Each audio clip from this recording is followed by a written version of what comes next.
All right, thank y'all for watching. This is the first rendition of the video blog, Malpractice with Dr. Lace. All right, for my first guest, one of my only guests. Yeah, really, this is my boy though. This is Rap Rhetoric, Mr. 007, Mr. Anonymous 007 Records himself. How you doing, man? Peace. I'm doing splendid. You know, I go by the name of Rap Rhetoric. Co-founder, CEO. Well, I'm the CEO and the co-founder. I started, my own independent sound productions back in 2006. Started trending since then. Got a couple of music videos, a couple albums out. Well, not really albums, but mixtapes on the independent level. Trended on a lot of these mixtape websites like DatPiff. Most of our videos be on YouTube, and Anonymous Records is self-explanatory, speaks for itself. I respect that. Yo, do you got an iPhone? Yes. What kind of iPhone you got? Well, I currently own an iPhone 4. The iPhone 4? Yeah, just the 4. Oh, just the 4? 4S or just plain 4. Well, man, listen, I got an LG, so right. Don't even worry about that. Yeah, But let me talk about this iPhone situation right here. What's going on with the iPhone? Now the iPhone 6.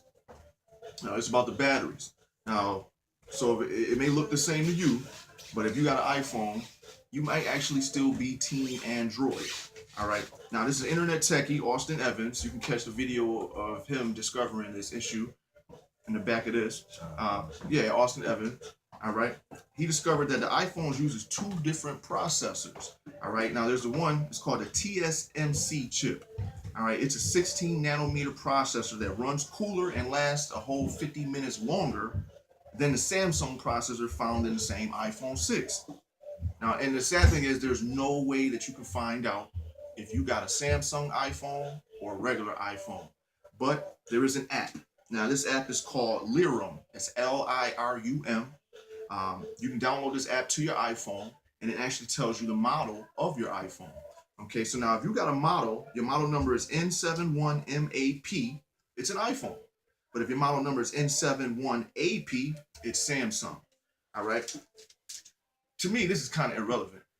How do you feel about the irrelevance of this topic? Do it really matter what kind of processor, if your phone runs 50 minutes longer, or if it doesn't stay cooler? What kind of issues do you have with your iPhone as far as battery life or temperature? Well, with my iPhone, I normally have a couple of issues with it charging up and stuff like that. It'll get down to like the last 10%. It'll last for a long time, even sometimes overnight, because there's no usage. It's just sitting there.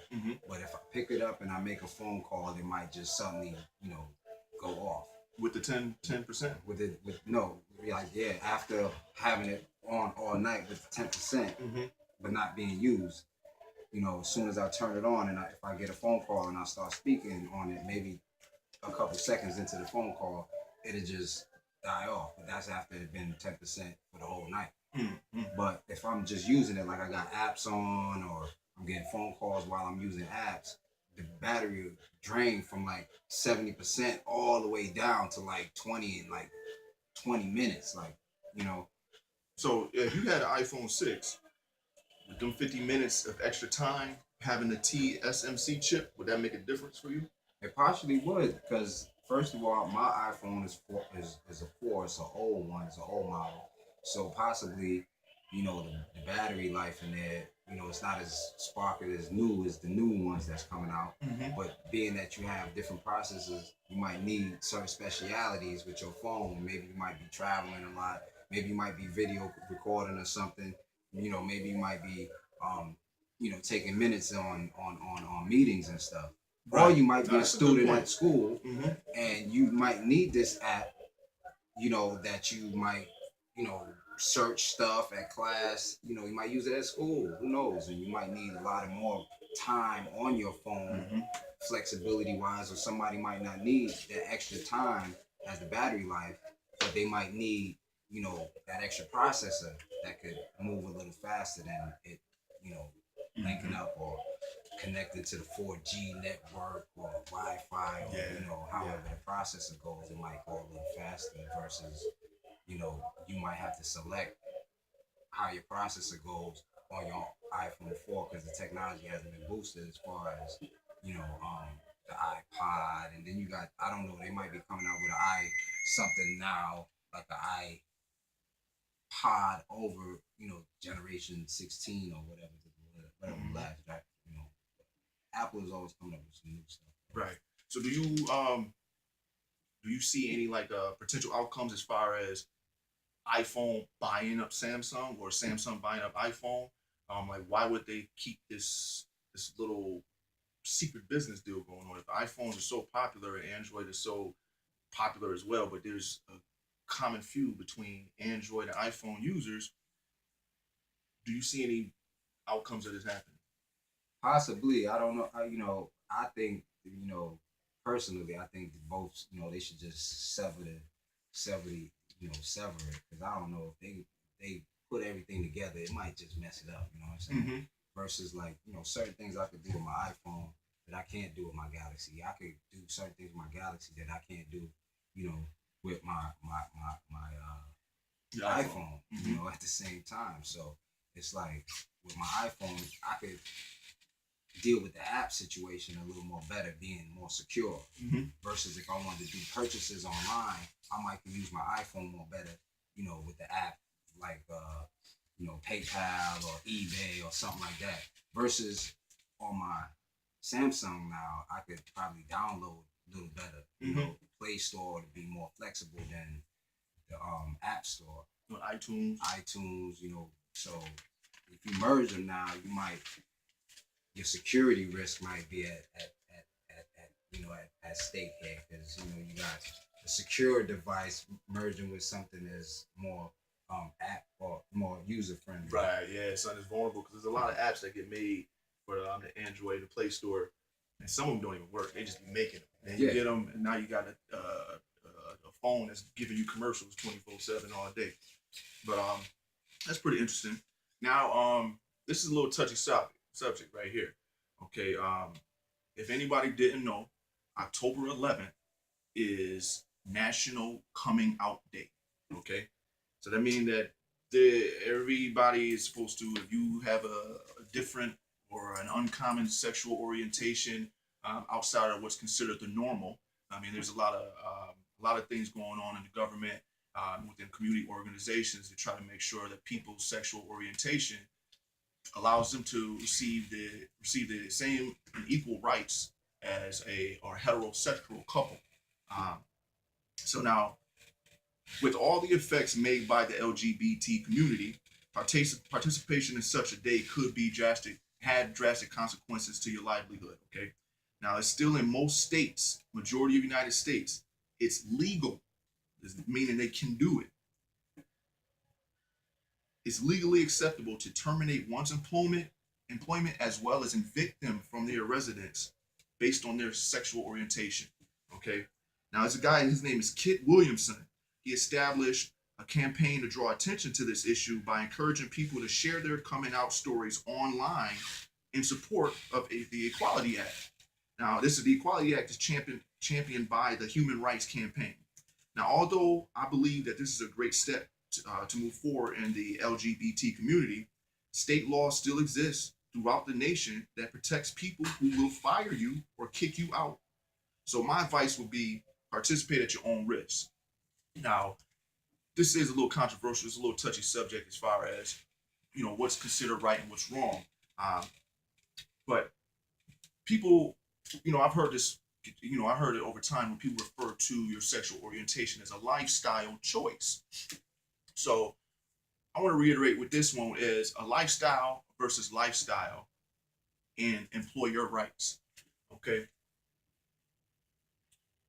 If I'm 100% straight. I don't, and actually, quite honestly, I love my sister. I'm gonna shout her out, Miss TD, all day. But she's not, and she's married, and I'm actually happy for her because she's legally married now, and all that uh, union and civil union stuff. I don't know too much about all that right there, but it ain't no. My sister, she did a commitment ceremony a couple years ago to get married to her wife, but that that wasn't legally nothing. She couldn't do, she couldn't be like a law guardian, or what's the word when you have legal rights to make medical decisions for somebody. Um, Power of attorney. Power of attorney, yes. Yeah, even all the spousal rights, she didn't have none of that, but now she do. And shout outs to Niagara Falls, New York, because once gay marriage was legalized in the state of New York, we had about 500 people at the falls getting married in the same day. I guess it promoted, some kind of married couples, to come to Niagara Falls to get married, because Niagara Falls is one of the world wonders. It's the honeymoon capital of the world. So it boosted up Niagara Falls. All right. So the fact that Niagara Falls got on the map based on marriages. Mm-hmm. I myself got married this year on July 5th. Shout out to my wife, Janet Joanne Service. She's now Thompson. Yeah, just in case, man, try to speak up a little bit so that we can get, got the mic up there. Yeah. We're trying to do this as professionally as possible. But I don't want to take the flame off of the flame. What you was talking about the gay marriage situation. Yeah, lifestyle versus lifestyle and employer rights. Okay, so there is no laws prohibiting these employers from terminating your employment, or even your landlord requesting a warrant of an eviction to get you off the premises because of your sexual orientation. So when I look at that, I want to compare that lifestyle choice to some of the other lifestyles. And this is not I'm not trying to force my opinion on anybody. I'm more or less saying this to get people to think about it. Okay. So if I go out and I'm drunk as hell and I'm taking pills, smoking blunts, I got that shit all over my Facebook page.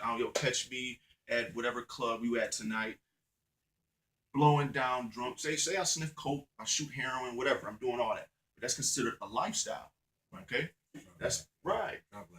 That's a lifestyle. It's a lifestyle choice. Party like a rock star, If my employer goes on my Facebook page and see me sitting back with a blunt in my mouth, then I go to work the next day and I'm not on the schedule and I'm getting invited into the office to, receive that pink slip. Right. They got rights to do that. That's an employer right. Okay. How do you do agree with that, right? That's their right to do that, right? Not anything with their sexual orientation, but as far as just the lifestyle in itself. Well, it depends on what kind of employee you got employed by, because sometimes certain employers, they clearly state to you they have do's and don'ts. You can't do in their facility. Right? Mm-hmm. Certain places you cannot be on your phone.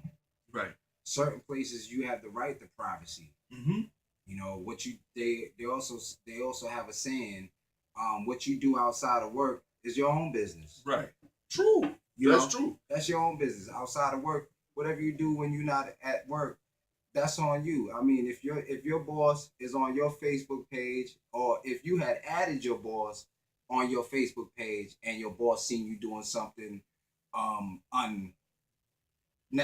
some unnecessary unethical things, that's your fault for adding your boss to your Facebook so they could see your little personal string. Now, hold on.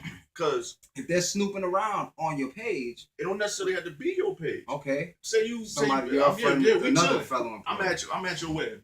I was at his wedding. It was a beautiful ceremony. So I'm at your wedding chilling, right? Right. We had some jungle juice there, right? Correct. We had beer there. Right. So I'm sitting back drinking. You got video of everything that went on. Right. You post a video on your wall. Right. Tag me in your video. Somebody else see it, and now I lose my job because I had to work that day, or I called off and said, I'm at the wedding. My back broke. Yeah. But you dancing to new songs out there right now. You know what I mean? Something I forgot now. So yeah, you know what I mean? For real. Yo, so I just want to put all respect out to anybody who, I may not condone some lifestyle choices, but I respect the fact that anybody and everybody has a right to live the way they choose. Okay. Now, another thing I want to talk about on this one is the false hope. Okay. I really advise anybody that if you're going to participate in this National Coming Out Day, where you're going to be promoting your sexual orientation online as in a mass group to try to make people more comfortable with being who they are, that's a great idea. But I think it's going to give a lot of people false hope, because if they come out and there's laws in their state that's going to allow their employer to terminate their position, or even their landlord to put them off their property based on them releasing that video, I do really believe that gives you false hope, because this initiative that Kit Williamson is starting is in order to bring awareness to this, and there is no laws that's going to protect anybody who participate in that day. And I just wanted to put that out there. And as far as the fight goes, you know what I mean, I support my sister. I support anybody I love. You know what I mean. So just just think twice before you go online and participate in that day. You know, if you're in the state of New York all day, make sure you know your state laws and make sure that you're not subjecting yourself to detrimental consequences to your livelihood, as I stated earlier. You got anything you want to say about how I feel about that? It's about false hope. That's deep, false hope and stuff. That's another thing. We really talking about your employer. Really feeling that you violating that whatever it is, their rights, whatever they want so forth. I mean, but outside of that, hey, that's your sexual preference. If that's what you do, that's you. I can't fight. I can't disrespect nobody for their own beliefs and how they feel about how they live and what they do with their own body. You know what I'm saying? And how they present themselves to society. Nowadays is just a little different. It's really who you are. You got to be who you are in society. Hey, there's a lot of music industry people out in the music industry. It might have boosted their sales or it might have dropped their sales. There's a lot of stuff going on behind the veil, and now a lot of people came out, or they're gonna come out, and they're gonna say whatever it is, that they're straight or gay or women or like men or whatever the case may be. Outside of you coming out that shell, and you feeling like you want to feel accepted or whatever the case may be, you never know what might happen. Your family might disown you. They raised you up in a religious setting, coming to church, saying whatever the case. Now you got the option. Okay, you've been raised up marriage first, and then what I'm saying. Let me reiterate on that right there, because a lot of people, even though religion is a lot of like this primarily the basis or the foundation of any argument against the lifestyle choices, but when you make the point where basically you're supposed to wait till you're married to do everything, a lot of people don't follow the rules anyway. No, they don't. They really don't.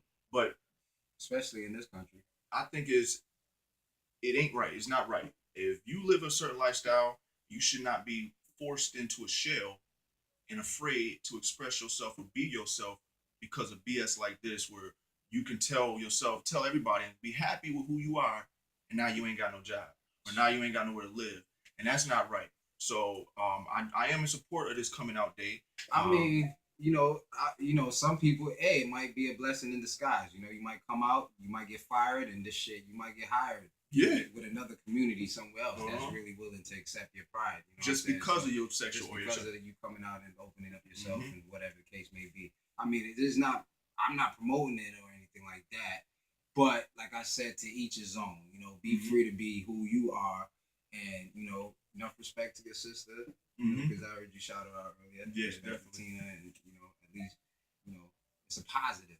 Mm-hmm. You know what I'm saying? Speaking of sisters, right? Yeah. All right. Oh yeah, just so y'all know, not everything got video, but mostly all the topics I'm speaking on, there was news coverage. They're trending topics.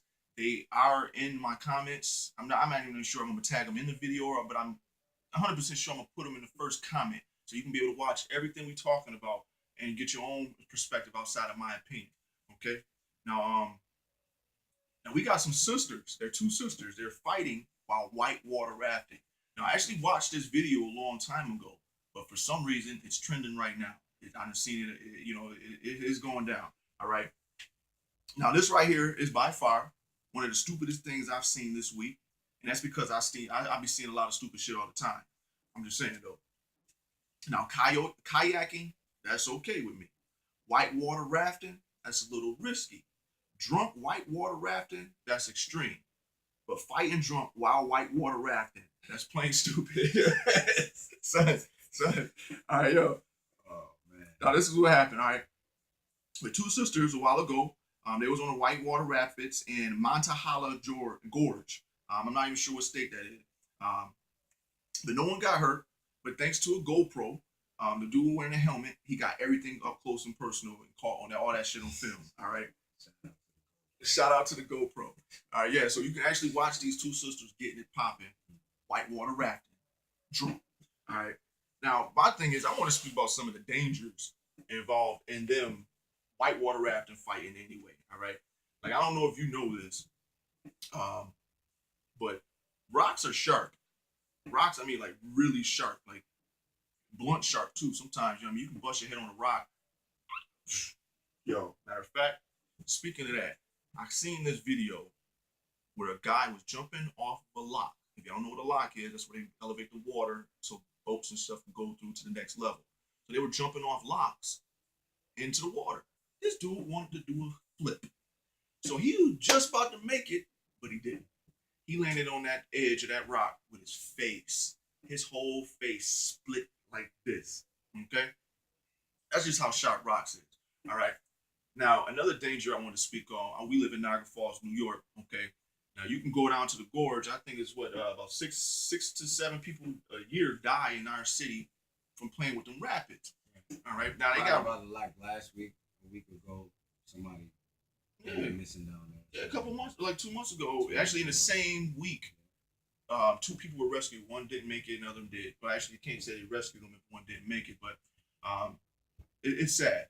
But when you're going down the rapids, some of the dangers are getting cut by these rocks, and even drowning. Okay, so when these sisters started fighting, not only did they put everybody in risk on the boat, but they was basically trying to commit suicide. Now, that was just dangerous right there. I ain't gonna really go too much about it, but I got how bad it could have been. Okay. Right. Now, how bad it could have been is, now while these girls are fighting, right, you need everybody on that raft to work together to ensure y'all safety. So if you got two people in the back that's supposed to help you steer, and you got 3, 4, 5, 6 people in the front that's helping you roll. If you got sisters in the back fighting, where y'all going? Y'all going wherever the rapids put y'all. And just watch the video. You're gonna see it's crazy. Now, how bad I think it could have been is everybody could have died. Yeah, that's it was this one spot in the video where the raft did this, yo. It went down, came back up, went this way, and went back that way. At that point, the one sister, she linked so far back, you thinking she about to fall out. But everybody could have died. But any advice from me, some advice if you ever get caught yourself in a situation where you in the white waters, I learned this technique. First off, put your feet first, put your arms out, try to float on your back. Okay.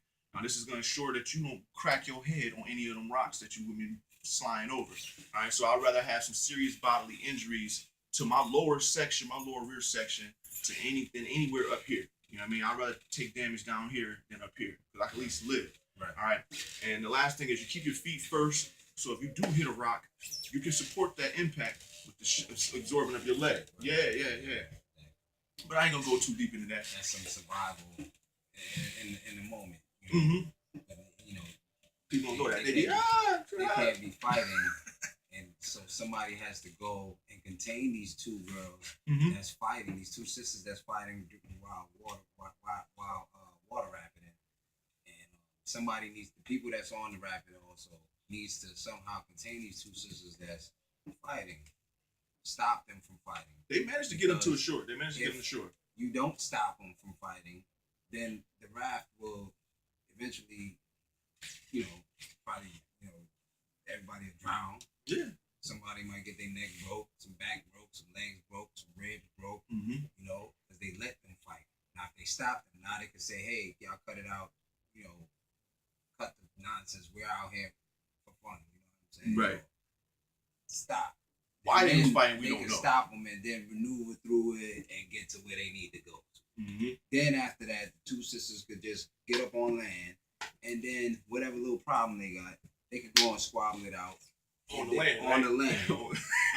And handle it on land. Handle it on land. Yeah, you gotta fight on land. Don't fight on don't water. get in a plane and start no crap. Don't get on no bus and start no crap. Don't get on no train and start no. And damn sure don't go whitewater rapping and with other people on it fighting. I respect that one. It's a place and a place for everything. Mm-hmm. Don't go out there on the plane screaming out, "Oh, we gonna fight."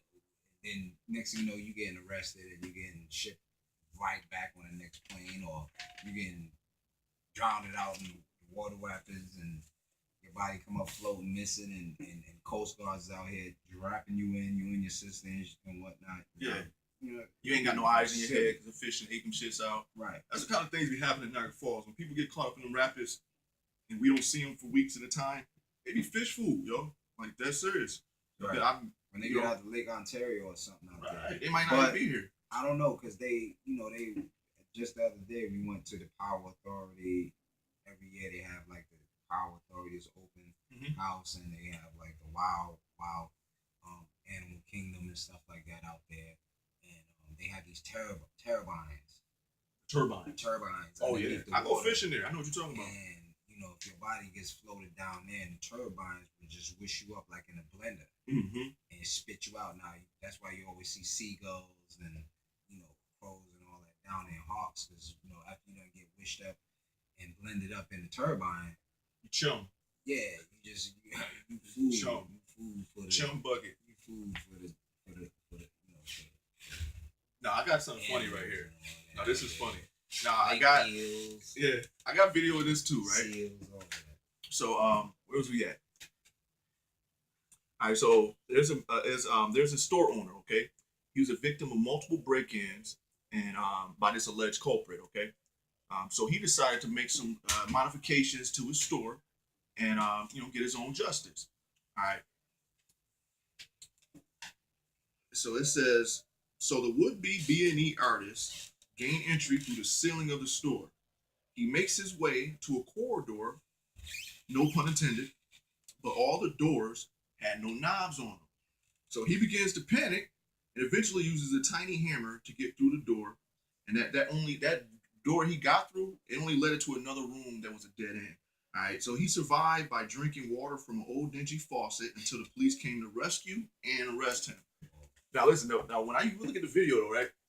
He went in that room and that door shut behind him, and he was going all about his business, thinking he about to get him some B&E, get him a little money, whatever, merchandise, whatever.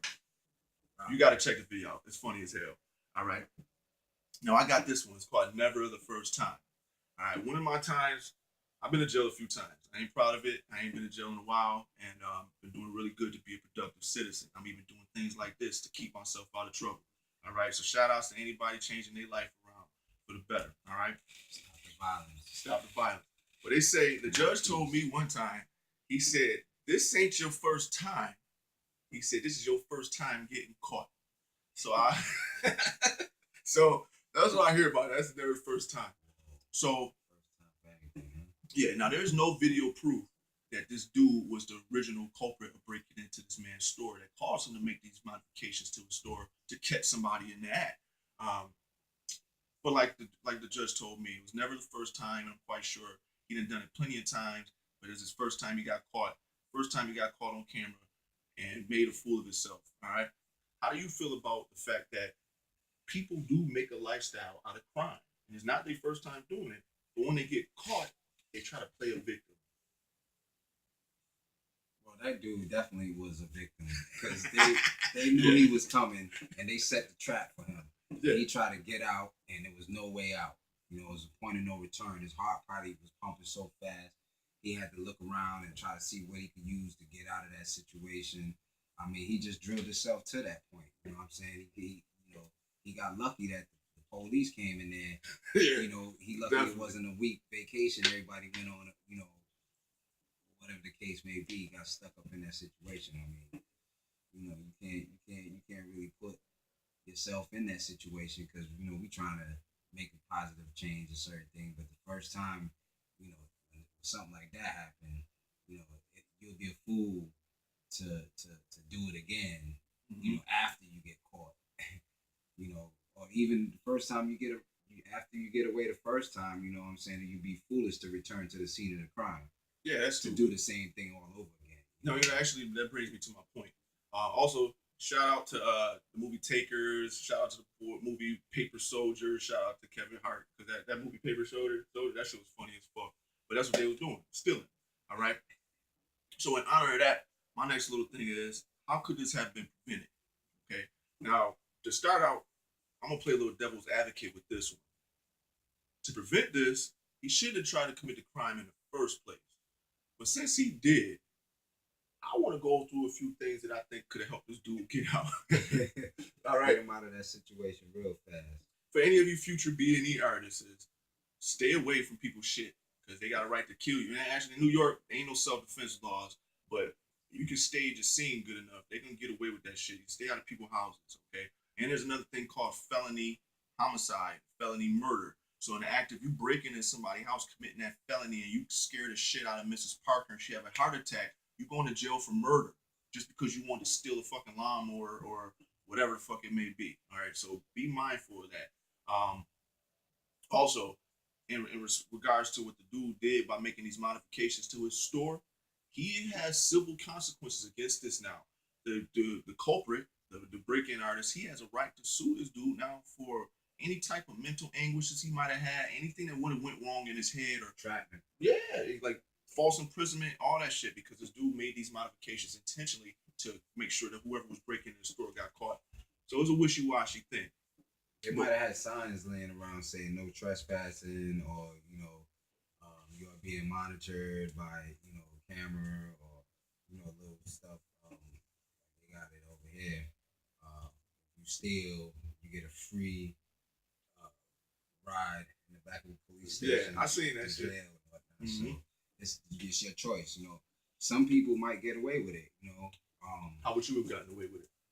I just wouldn't have stole. I wouldn't have broke in. I pretend you're not a good guy no more. Pretend I would have got away with it. Yeah, I probably would have cased out the place before I went in there a few times. No, he been in there. He been in there a few times already. Yeah, he been in there a few times already. Well, how would I? After going and back in there, there wouldn't have been no way to avoid it. After you went back in there and you got caught in the situation that you're in a maze, you can't get out, and you start panicking. Your anxiety goes up, and you're like, should I break something? Should I call for some help? Should I pull some some levers or whatever the case may be? Should I call the police and tell them? Probably that'd be the best thing. Call the cops and say, hey, I'm trapped in there. I broke in. You know what I'm saying? Before they even get the chance to, I'm wrong for doing. You know what I'm saying? Confess right away, because you already know you got caught. You in this situation. That sounds good. Because I was thinking of a few Give it up right away, and then you could be an advocate. Because most of the people start being advocate for thieves or killers or alcoholics after they get to their lowest point. So now they want to be drug rehab counselors, because they know what it's like to hit your bottom. You know what I mean? So maybe dude, I got a job, could get a job after that, preventing people from, stealing or something. Learn the 10 Commandments or something. Right now, I think his only job is protecting his meals and making sure he gets some food to eat. Yeah, keep that soap in your hand, bro. I'm gonna poke fun at it just one more time though. I go with the 5 P's: proper planning prevents poor performance. All right. If you fail to plan, you plan to fail. So I think the one thing this dude could have did was make sure he had the tools to get this job done. Because it showed here in the video that he had a tiny hammer. He used his little tiny hammer to get into a door that led him nowhere. But if he had some real things like some crowbars or maybe some sledgehammers, something like that, he could have beat some of them doors down and got up out of there. Like you said, when you told him he could have called the police, have a good cover story. Yeah. Like, hey, I was walking around, playing around with my kids, and I was running through this area. I fell through this roof, and I'm stuck inside. Yeah, but now he's being charged with all the robberies, all the burglaries before he even got there. Yeah. Well, they're gonna have to prove that. It's hard not. How he gonna have to prove that he didn't do it? Yeah. So it's you're right. Devil's advocate. You gotta lie, and everybody gotta lie now. Yeah. Find some truths to keep him out. So, but most of the time when they do that, they give you a chance and you get out and you do it again. He probably Right. got a whole track record. This dude probably got a whole track record leading from back times when he was in junior high school stealing shit. You never know. Yo, you gonna love this one. What's that? How high is too high? How high? How high is too How high? high? All right. Touch the sky. Mm-hmm. For real, Up to though. the sky. Up Stop to playing. the sky. Yo, so a man called 911 after getting too high. It says a 22-year-old from Ohio called 911 and told him that he was too high. The police report stated that after being directed by the stoner's grandfather to go upstairs, they found the half-baked kid curled in a fetal position, and I quote, surrounded by a plethora of Doritos, Pepper Ridge Farm Goldfish, and Chips Ahoy cookies. Now, what I want, this is my man right here, Rap Rhetoric, Anonymous 007. But he's a Rastafarian, a real one. I want the Rasta's view on marijuana consumption. You can take the stage. Tell us all about that, man.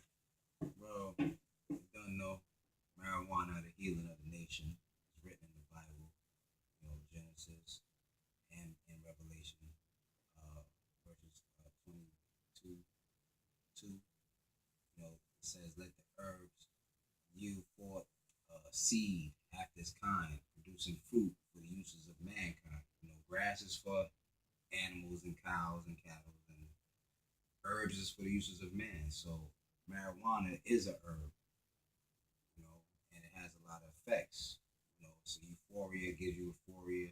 It gives you social capabilities. It gives you awareness. It keeps your mind in tune with what's going on.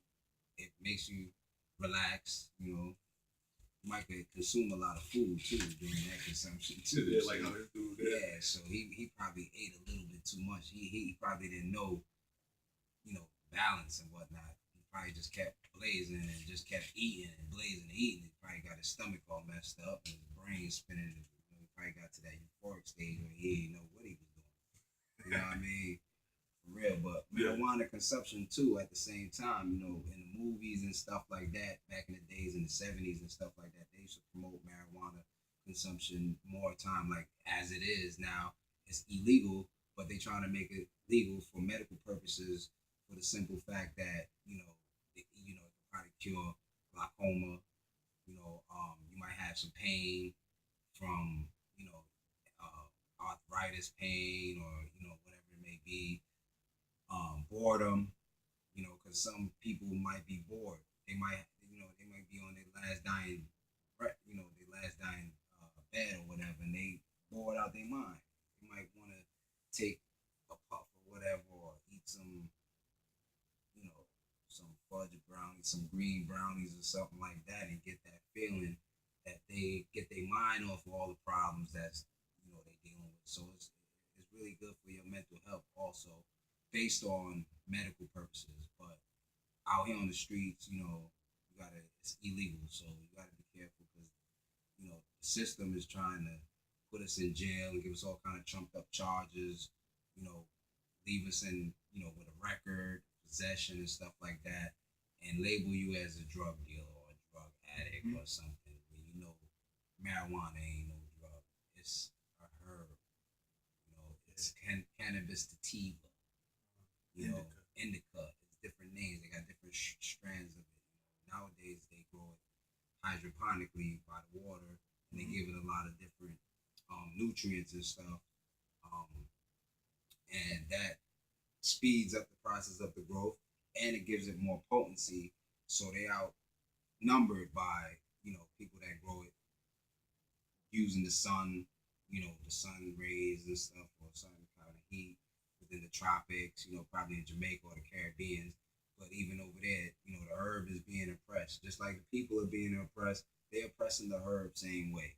So the consumption of the herb is good for a lot of things, but you gotta manage your consumption because a lot of people might wind up spending their whole paycheck, on herbs, and they just using it just to socialize.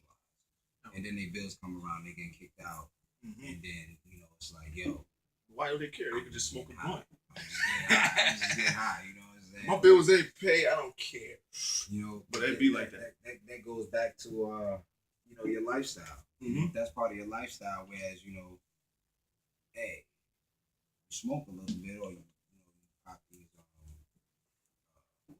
kind of pills they got? These THC pills. THC pill. Whatever. I tried that. I tried a THC pill back in the day. Rest in peace, Mr. Joseph. But yeah, he let me get some of them a long time ago. I tried them. Didn't really do much to me. But the actual purpose was for people who were taking chemotherapy, they'll give them the THC pills or liquid THC to calm down the nausea effects associated with the chemotherapy. Feel you. Now, and also I want to reiterate too on the definition of a drug. A drug cures a disease. Okay, that's by definition. So when they label things drugs, I'm not even want to take it off too far, but when you go into like crack comes from cocaine, and cocaine was actually used as an anesthesia for like a broken nose or a broken jaw before they started coming up with all these other stuff. But they call that a drug too, and don't cure shit. When you say that, like eat the cocoa from the cocoa plant, they make cocaine, but it's used in the medical situation.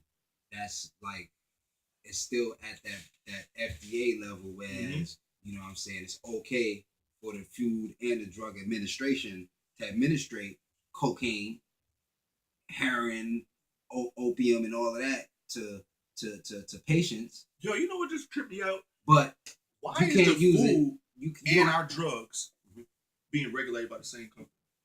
That's some deep shit. That is deep. That is deep. But it's a line. It's a thin line in between that. You know, it's the Food and Drug Administration. So they run into food. So therefore, the same food that they put on the market, these apples and these pears